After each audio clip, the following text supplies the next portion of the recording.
എന്നമ്മാ ആ മഞ്ജു വിളിച്ചതിന് പുറവേ ഇപ്പം അത് വീണ്ടും വിളിച്ചു. അവൻ ഓഫീസിൽ നിന്ന് തിരക്കിന്റെ ഇടയിലാന്നേ വിളിച്ചത്. ഓഫീസിലിരുന്ന് കൂപ്പിട്ടാരാ? വിളിച്ചപ്പോഴോ ഭവാനി വല്യമ്മേന്ന് തികച്ചു വിളിക്കുന്നില്ല അവന്. അവർക്ക് എങ്ങനെയെങ്കിലും ഇപ്പൊ ഇതൊന്ന് പറഞ്ഞുറപ്പിക്കണം. അപ്പൊ പിന്നെ ഞാൻ കേശുമോന്റെ യഥാർത്ഥ പ്രായമൊക്കെ അങ്ങ് പറഞ്ഞു. അങ്ങനെയാണെങ്കിലും അവര് പറയുന്നത് പറഞ്ഞുറപ്പിക്കുന്നതിൽ തെറ്റൊന്നുമില്ലല്ലോ എന്ന്. அம்மா இந்த பறஞ்சுறப்பிக்கலாம் பழைய ரீதி அம்மா. இப்பழத்த பிள்ளைங்க தானே, அவங்க மனசெல்லாம் எப்ப மாறுன்னு கடவுளுக்கு மட்டும்தான் தெரியும். അതാ ഞാൻ പറഞ്ഞേ, മനസ്സ് മാറുന്നതിന് മുമ്പ് ഉറപ്പിച്ചു വെക്കാവുന്ന.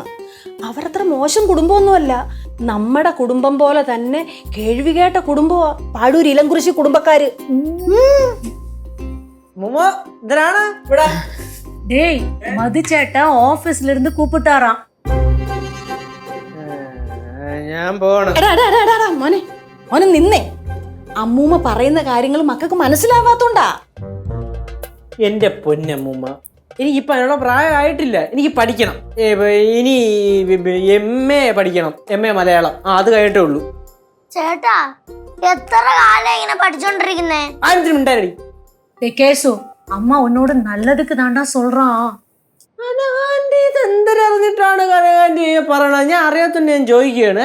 മക്കളെ, അമ്മൂമ്മ എന്ത് പറഞ്ഞാലും ശരി തന്നെ. മിനിമം ഒരു 5 വർഷമെങ്കിലും കഴിയാതെ ഇതിനെ കുറിച്ച് ആലോചിക്കുക വേണ്ട. മതി മതി, 5 വർഷം കഴിഞ്ഞ് ആലോചിച്ചാൽ മതി. ഇപ്പം നമ്മളൊന്ന് പറഞ്ഞു വെക്കുന്നു.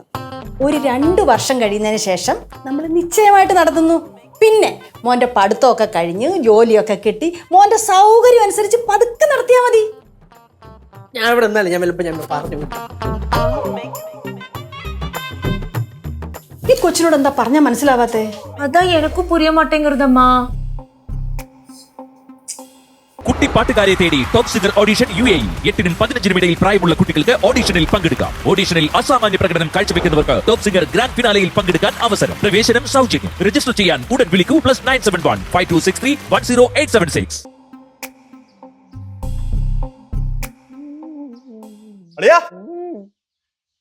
ഇവിടെ ഇരിക്കുവായിരുന്നോ? അല്ല, അകത്തിരിക്കാൻ പറ്റുന്നില്ലല്ലോ എന്റെ പൊന്നളയോ. അപ്പോഴത്തേനെ അമ്മൂമ്മയുടെ മധുവിന്റെ മോളെ കൊണ്ട് വരൂല്ലേ. അമ്മുമ്മയുടെ ഒക്കെ ആഗ്രഹം എന്ന് പറഞ്ഞു കഴിഞ്ഞാൽ അമ്മുമ്മയ്ക്ക് നിന്നെ പറ്റിയുള്ള ആശങ്കയാടാ. അവർക്കൊക്കെ നിന്നെ പറ്റി ഭയങ്കര പ്രതീക്ഷയുണ്ട്.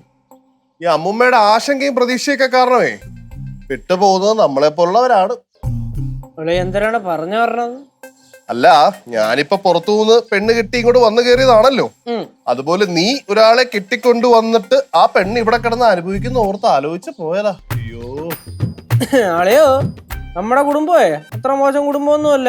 നമ്മുടെ കുടുംബത്തിലോട്ട് വന്ന് കേറണമെങ്കിൽ പ്രത്യേകതര ഒരു ഭാഗ്യം ചെയ്യണം. അതെ അതെ. പിന്നെ നിന്റെ അമ്മായച്ഛൻ ഇവിടെ ഫുഡ് കോർപ്പറേഷൻ ഓഫ് ഇന്ത്യയിലാ വർക്ക് ചെയ്യുന്നത് അല്ലേ, കളമശ്ശേരിയില്? 2 ദിവസം കഴിഞ്ഞ് ഇങ്ങോട്ട് വരുന്നുണ്ട്.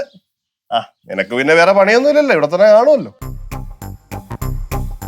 അതുപോലെ നിനക്കിനി ഭാവിയിൽ ജോലിയൊന്നും കിട്ടിയില്ല എങ്കിലും നിനക്ക് അമ്മായച്ചനെ ശമ്പളം വെച്ച് ജീവിക്കാം. മാത്രമല്ല പെൺവീട്ടുകാർക്ക് സ്വത്ത് കിടക്കുമല്ലേ. അല്ലേ അളയോ, പെണ്ണ് വീട്ടിലെ സ്വത്ത് കൊണ്ടോണ്ട് പോയി കെട്ടുന്നതാണെന്നല്ലോ നമ്മള് കേട്ടോ. ഒന്നാമതേ ഞാൻ ഡൗറിക്കെതിരാണ്. എടാ, അത് പിന്നെ ഞാനും അങ്ങനെ തന്നെ അല്ലേടാ. പിന്നെ നീ നാളെ കാലത്ത് ഒരു ഗതിയും പിടിച്ചില്ല എങ്കിൽ പിടിച്ചു നിൽക്കാനുള്ള കച്ചിത്തരുമ്പോ ഞാൻ അത്ര ഉദ്ദേശിച്ചുള്ളൂ. എന്തിനാണ് നിങ്ങൾ എല്ലാവരും നിങ്ങൾ ഉറപ്പിക്കൂ? എടാ, ഉറപ്പിക്കാതിരിക്കാൻ മാത്രം ഞാനൊരു കുറ്റവും കുറവ് ഈ ബന്ധത്തിൽ കാണുന്നില്ല.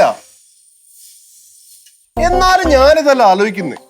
യൂണിവേഴ്സിറ്റി എക്സാമിന് 2nd റാങ്ക് കിട്ടിയെന്നും പറഞ്ഞിട്ട് കല്യാണം ആലോചിച്ച് ഇങ്ങോട്ടൊക്കെ വരുമോ? നിനക്ക് ഇത്ര ഡിമാൻഡോടെ? ഞാൻ വെല്ല വിളിച്ചാൽ പറയാൻ കേട്ടല്ലേ. എന്തൊക്കെ പറഞ്ഞു കഴിഞ്ഞാലും നിന്റെ അമ്മായിയച്ഛൻ 2 ദിവസം കഴിഞ്ഞിട്ട് ഇങ്ങോട്ട് വരുന്നുണ്ട്. ഒരു ഉപദേശം എനിക്ക് തരാനുണ്ട്. എന്തോന്ന്? നീ കാണിക്കുന്ന സ്ഥിരം പരിപാടി എനിക്ക് കാണിക്കാൻ നിൽക്കരുത്. എന്തോന്ന് സ്ഥിരം പരിപാടി? ഇക്കരെ നിൽക്കുമ്പോ അക്കരെ പച്ച, ആ പരിപാടി വേണ്ട. ഞാൻ ഇനി ഇവിടെ ഇരുന്നാ എല്ലാം വിളിച്ച് ഞാൻ പറഞ്ഞു ഞാൻ പോണു. എവിടെ പോകാ? ഞാൻ പോണു. എടാ, കല്യാണം കഴിഞ്ഞിട്ടുള്ള മനോഹരമായ ദിവസങ്ങളെ പറ്റി ചർച്ച ചെയ്യാൻ പാടാ. ഇല്ല, ഞാൻ പുറത്തു പോവാ.